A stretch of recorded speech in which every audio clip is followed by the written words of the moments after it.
Hello साथियों, स्वागत है आपका हमारे इस आत्मकथा परिवार में। जैसा कि हम लोगों ने देखा, परमहंस योगानंद जी के द्वारा लिखित पुस्तक एक योगी की आत्मकथा में हम लोगों ने 7 अध्याय तक समाप्त कर चुके हैं।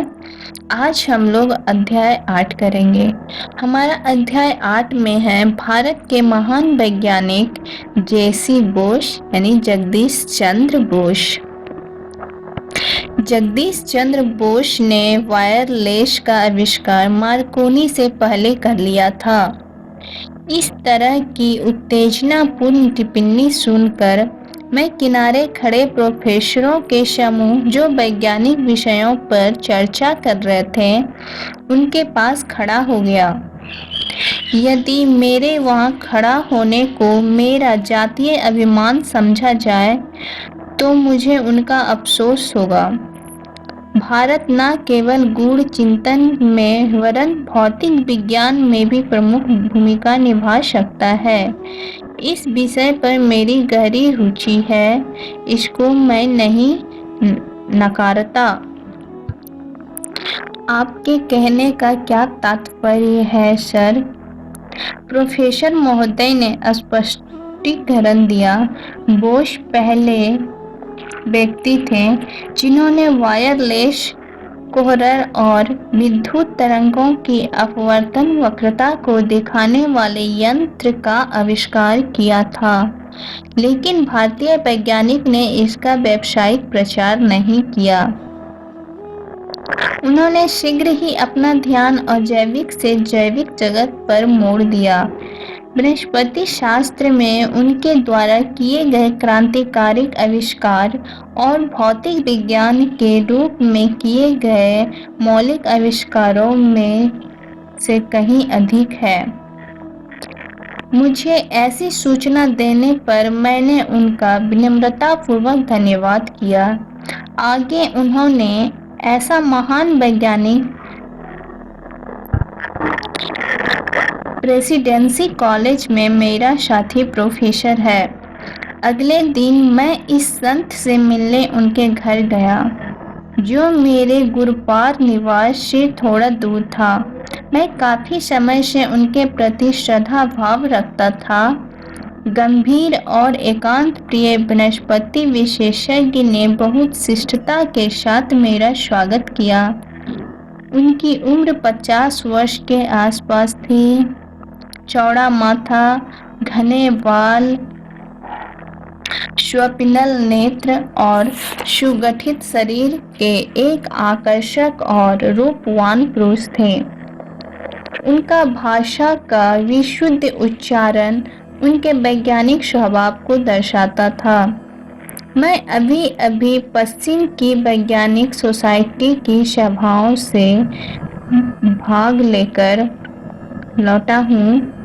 मेरे द्वारा अविकृत उपकरण को प्रदर्शनी में रखा गया था, जो जीवन की अविभाज्य एकता को दिखाता है। बोस के क्रेस्कोग्राफ की परिवर्धन शक्ति 1 करोड़ गुना है, जबकि साधारण माइक्रोस्कोप कुछ सहस्त्र गुना ही दिखाता है। फिर भी उसके जीव विज्ञान की दशा को गति दी। क्रेस्कोग्राफ ने इस दिशा में असंख्य मार्ग खोल दिए हैं। सर, आपने पूर्व और पश्चिम जगत में होने वाले वैज्ञानिक आविष्कारों को तेज करने में बहुत बड़ा योगदान दिया है। मेरी शिक्षा कैम्ब्रिज में हुई। प्रयोग के आधार किसी सिद्धांत की सूक्ष्म जांच विधि के पश्चात शिक्षा का यह कदम सराहनीय है। प्रायोगिक विधि और आत्मनिरीक्षण, जो मेरे पूर्व देश की विरासत है, यह दोनों साथ साथ चलते हैं। इन दोनों को साथ करने में मैं लंबे समय तक प्रकृति के मौन को तोड़ने में समर्थ रहा। सारे भेदों को तोड़ने वाले क्रेस्कोग्राफ की चार्ट यह बताने में सक्षम है कि पौधों में संवेदनशील स्नायु तंत्र है और उनके अंदर भी भाव है। प्रेम, घृणा, आनंद, भय, सुख, दुख, मूर्छा और असंख्य भावानुभूति पौधों और जीवों में एक समान है। प्रोफेसर महोदय, आपके इस आविष्कार से पहले इस तरह की भावनाएं केवल एक कवि की कल्पना कही जाती थी। एक संत जिन्हें मैं जानता था कि वे कभी भी फूल नहीं तोड़ते थे। क्या मैं इस गुलाब की झाड़ी से फूल तोड़कर उनकी अपनी खूबसूरती पर गर्व को छीन लूं? क्यों मैं इसके आत्मसम्मान को धक्का पहुंचाऊं? उनके इस करुणामयी शब्दों को आपका आविष्कार का एक शक्यता देता है। एक कवि सच के साथ अंतरंग होता है, जबकि वैज्ञानिक अजीबोगरीब तरीकों से वहां पहुंचने की कोशिश करता है। किसी दिन मेरी प्रयोगशाला में आना और क्रेस्कोग्राफ को प्रमाण को स्वयं देख लेना। कृतज्ञतापूर्वक मैंने उनका आमंत्रण स्वीकार किया और उनसे विदा ली। बाद में पता चला कि उन्होंने प्रेसिडेंसी कॉलेज छोड़ दिए हैं। यह कलकत्ता में एक अनुसंधान केंद्र बनाने की सोच रहे हैं। जब बोस इंस्टीट्यूट का उद्घाटन हुआ, तब मैं उस समारोह में उपस्थित था। सैकड़ों उत्साही परिसर में घूम रहे थे। विज्ञान के इस नए पीठ की कलकत्ता और आध्यात्मिक प्रतीकात्मकता को देखने बहुत प्रसन्न हुआ। उसका प्रवेश द्वार मैंने ध्यान से देखा तो सुदूर स्थित किसी प्राचीन मंदिर के अवशेष की तरह था। कमल के तालाब के पीछे एक तराशी हुई नारी मूर्ति थी, जिसके हाथों में मशाल थी, जो भारतीय परंपरा के अनुसार स्त्री के प्रति सम्मान का सूचक भी है।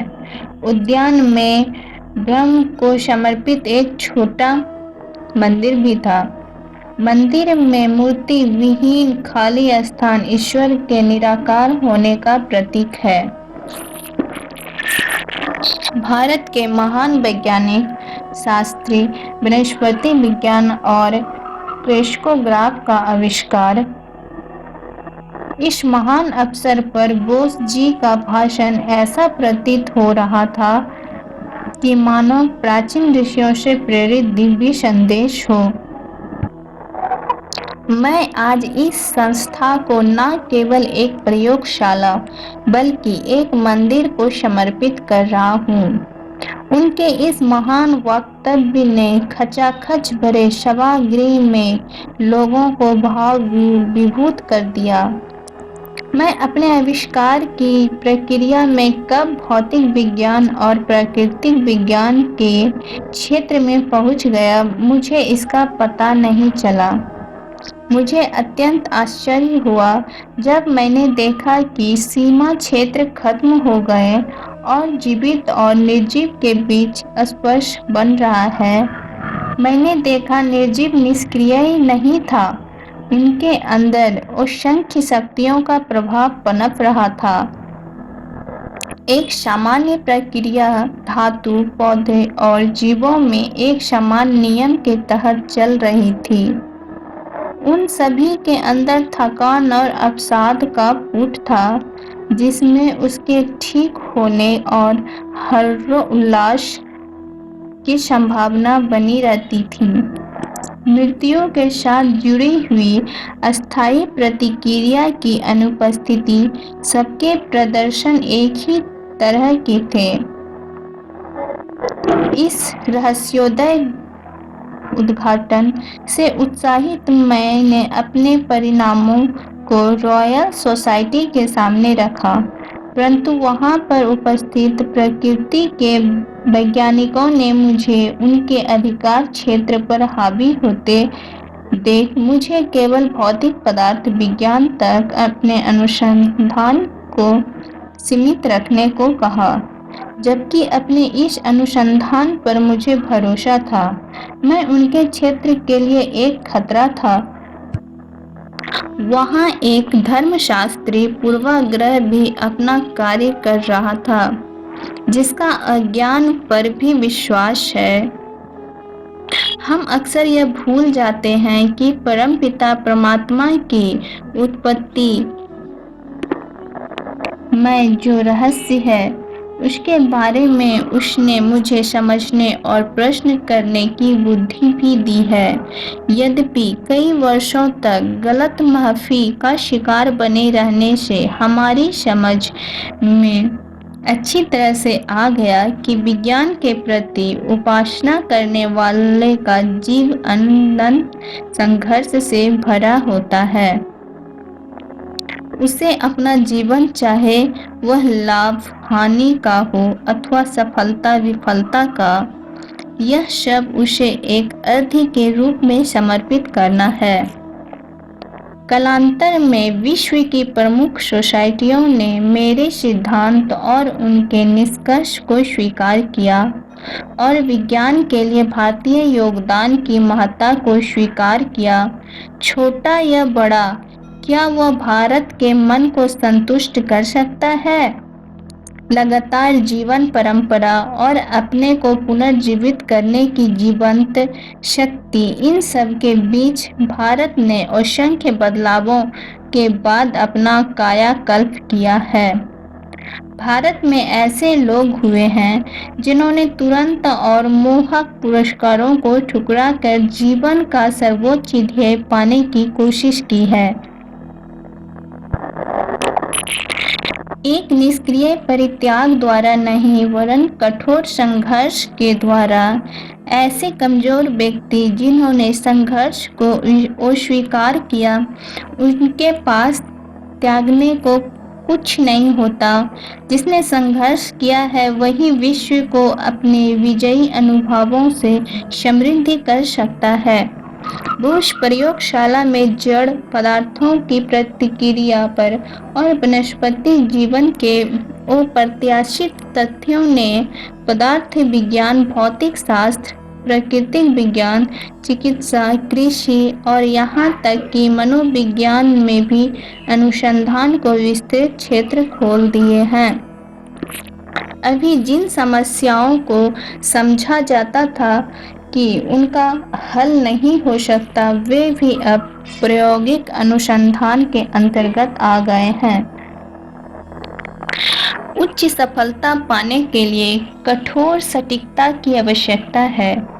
इसीलिए प्रवेश कक्ष में अपने अपने केस में खड़े रखे मेरे द्वारा आविष्कार किए अति संवेदनशील उपकरणों और वैज्ञानिक यंत्रों की लंबी लंबी लाइनें लगी हुई है। वे आपको बताते हैं इन सब के पीछे मानव का कठोर परिश्रम, लगन और उद्योगशीलता है।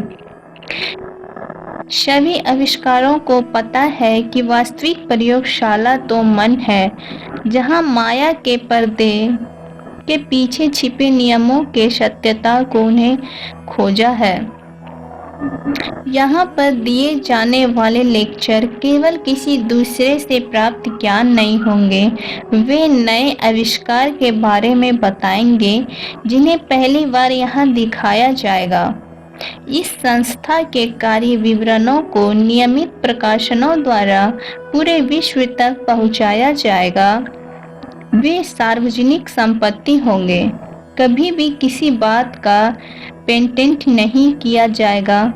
हमारी भारतीय राष्ट्रीय संस्कृति का हमेशा से जोर रहा है कि हमें ज्ञान का प्रयोग केवल अपने निजी फायदे के लिए नहीं करना चाहिए।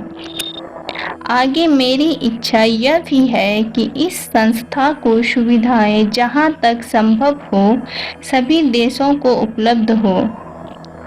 इस दिशा में मैं अपने देश की परंपरा को आगे ले जाऊंगा। 2500 वर्ष पूर्व भी भारत ने विश्व के सभी विद्वानों का प्राचीन विश्वविद्यालय नालंदा और तक्षशिला में स्वागत किया था।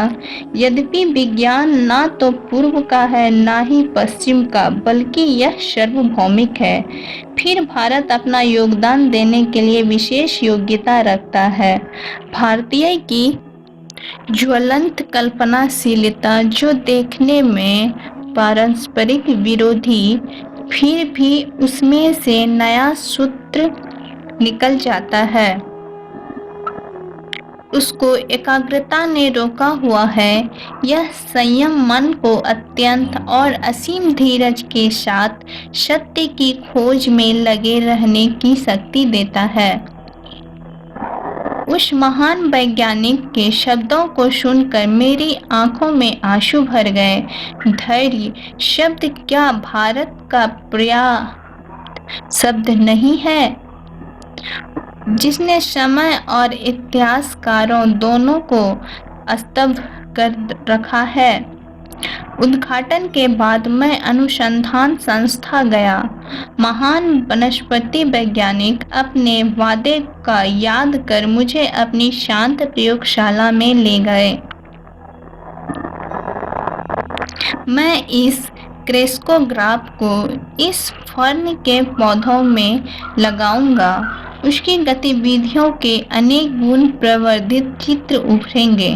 यदि इसी मात्र से झींगा को रेंगने को परिवर्धित किया जाए तो यह एक्सप्रेस ट्रेन की तरफ भागेगा।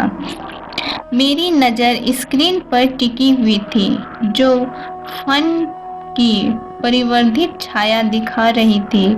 सूक्ष्म से सूक्ष्म जैविक क्रियाएं दिख रही थी। मैं मंत्र मुग्ध हो फन के पौधों को बढ़ते देख रहा था। बोस महाशय ने उसको छड़ी से छुआ तो पर्दे पर चल रहा मूक नृत्य रुक गया। फिर छड़ी हटाते ही वह लयबद्ध नृत्य फिर से शुरू हो गया। तुमने अभी देखा कितना हल्का सा अवरोध संवेदनशील ऊतकों के लिए बाधा उत्पन्न करता है। बोस ने फिर से कहा, देखो, मैं पहले इसे क्लोरोफॉर्म दूंगा, फिर उसका प्रभाव नष्ट करने वाली औषधि। क्लोरोफॉर्म के प्रभाव से सभी गतिविधियां बंद हो गई और दूसरी औषधि देते ही सब कुछ फिर से शुरू हो गया। पर्दे पर चलने वाले क्रांतिकारी संकेतों ने मुझे किसी सिनेमा के कथानक से भी अधिक तन्मयता से जकड़ा हुआ था। मेरे साथी, जिसकी भूमिका एक खलनायक से ज्यादा थी, ने एक तीखा उपकरण फन के पौधे पर फेंका। दर्द को पर्दे ने फड़फड़ाते रूप में दिखाया। जब उन्होंने एक रेजर से फन के तने को काटा तो परछाई बुरी तरह से हिली, फिर शांत हो गई। यह मृत्यु का अंतिम विराम था। एक विशाल वृक्ष को क्लोरोफॉर्म देकर मैंने एक सफल स्थानांतरण किया। साधारणतया वनों के वृक्षों को स्थानांतरित करने के कुछ ही दिन बाद वे मर जाते हैं। उस जीवन रक्षक कौशल को युक्ति के साथ प्रयोग करने का वर्णन करते समय बोस अत्यंत प्रसन्नता के साथ मुस्कुरा रहे थे। मेरे सूक्ष्मग्राही यंत्रों ने सिद्ध कर दिया कि पौधों में संचार प्रणाली होती है। प्राणियों की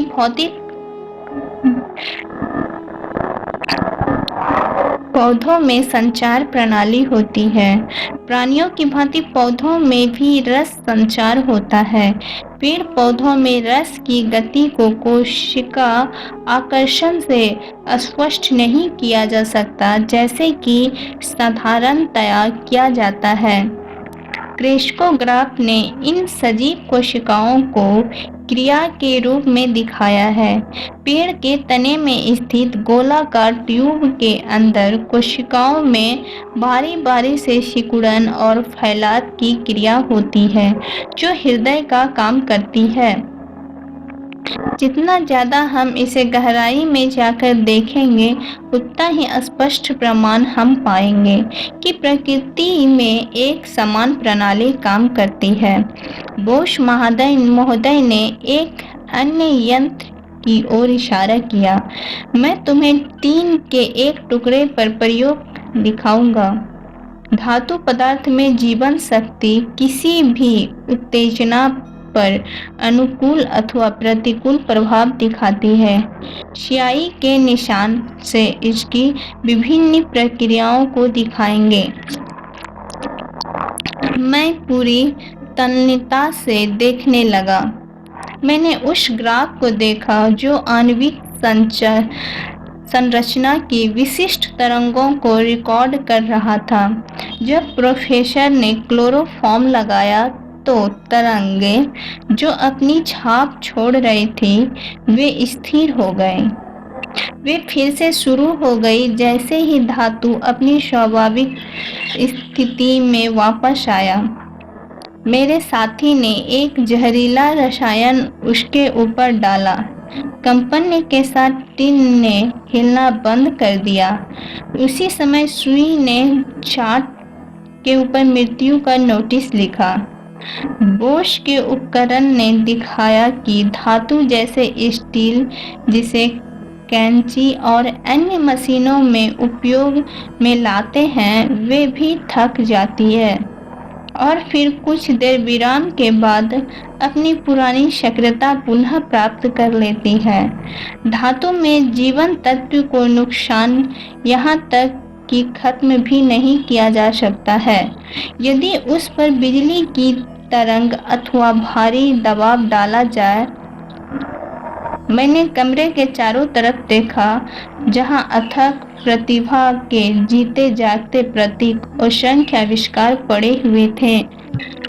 सर, यह दुख का विषय है कि आपके अद्भुत यंत्रों का पूर्ण लाभ उठाकर बड़े पैमाने पर कृषि विकास को गति नहीं दी जा सकती है।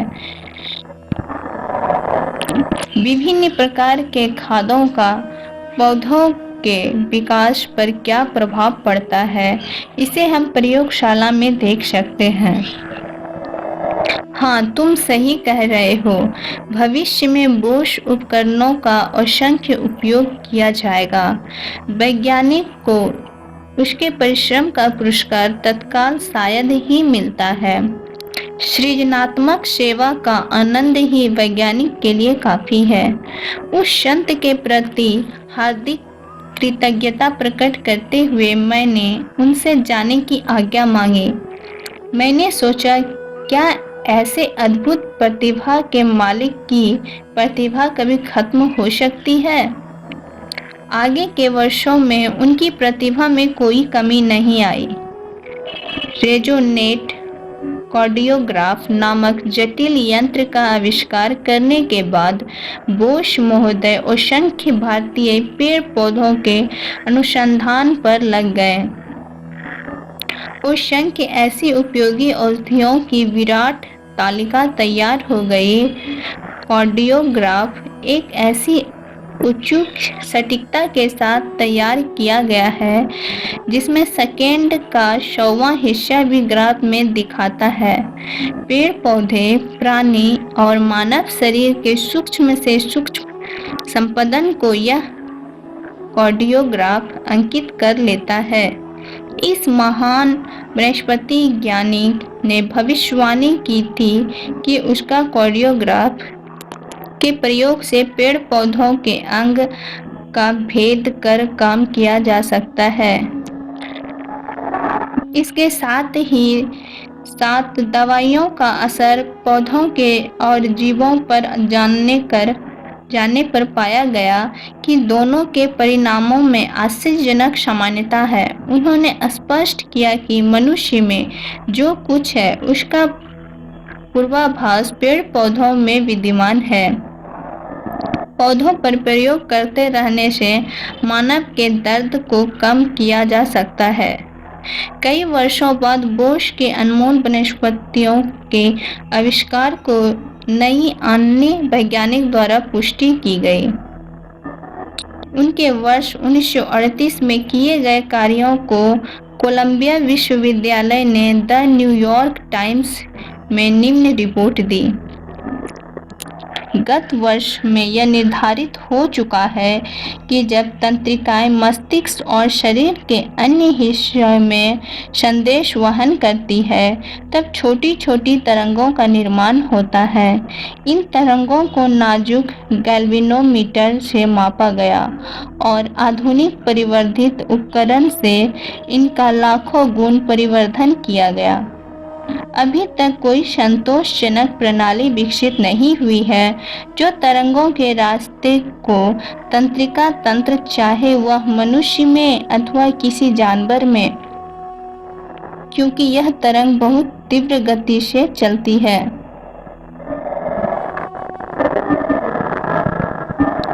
Doctor KS. कोल और एच.जे. कर्टिस ने यह जानकारी दी कि ताजे जल का पौधा निटेला की लंबी और एक कोशिका, जिसे मछली के पालने में काफी उपयोग में लाया जाता है, उसकी कोशिकाओं को यदि उत्तेजित किया जाए तो एक ही प्रकार की तरंगें उठती हैं। अंतर केवल उनकी गति का है। पौधों में पाए जाने वाली विद्युत तरंग जानवर की अपेक्षा बहुत धीमी थी। इस आविष्कार का उपयोग कोलंबिया यूनिवर्सिटी के अनुसंधानकर्ताओं ने तुरंत किया। उन्होंने इसका उपयोग मंद गति से चलचित्र में किया। इस प्रकार निटेला पौधा एक प्रकार का रोसेटा स्टोन की तरह काम कर सकता है और मन और पदार्थ के बीच गुप्त रहस्य, जो दोनों के सीमा क्षेत्र में एक महीन धागा की तरह है, उससे उस रहस्य का पढ़ा जा सकता है। कवि रविंद्रनाथ टैगोर भारत के आदर्श महान वैज्ञानिक के प्रगाढ़ मित्र थे। उनके लिए उन्होंने निम्न कविता लिखी। कविता है, हे संत, अपने ईश्वर का आह्वान दृढ़ शब्दों से करो। उन पुराने भजन समा की तरह उठो जागो। उस विद्वान शास्त्री को पुकारो जिसे बेकार लाभहीन रूढ़िवादी तकरारों का घमंड है। ऐसे मूढ़ दंभियों को सामने आने को कहो। प्रकृति के सामने और इस फैली हुई पृथ्वी में अपने ज्ञानी समूह को पुकारो। अग्नि की वेदी के चारों तरफ आओ। उन्हें संभलने दो, हमारा भारत भी संभले। हे ईश्वर, अपने पुराने प्राचीन देश को अपने स्वरूप में वापस पाए।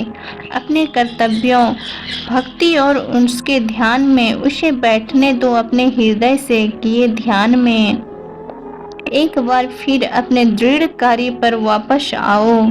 कर्तव्यनिष्ठ और प्रभावित, लोभहीन, शुद्ध और शांत होकर सभी देशों के गुरु, सृष्टि के विधाता, हे ईश्वर, एक बार फिर अपने सिंहासन पर बैठो और अपने आसन पर प्रतिष्ठित हो। हमारा 8वां अध्याय समाप्त होता है। धन्यवाद। आप हमारा ये परमहंस योगानंद जी के द्वारा एक योगी की आत्मकथा हमारी आवाज़ में सुने। इसके लिए आपको बहुत बहुत धन्यवाद। और आगे योगी की आत्मकथा सुनने के लिए हमारे इस आत्मकथा चैनल पर बने रहें।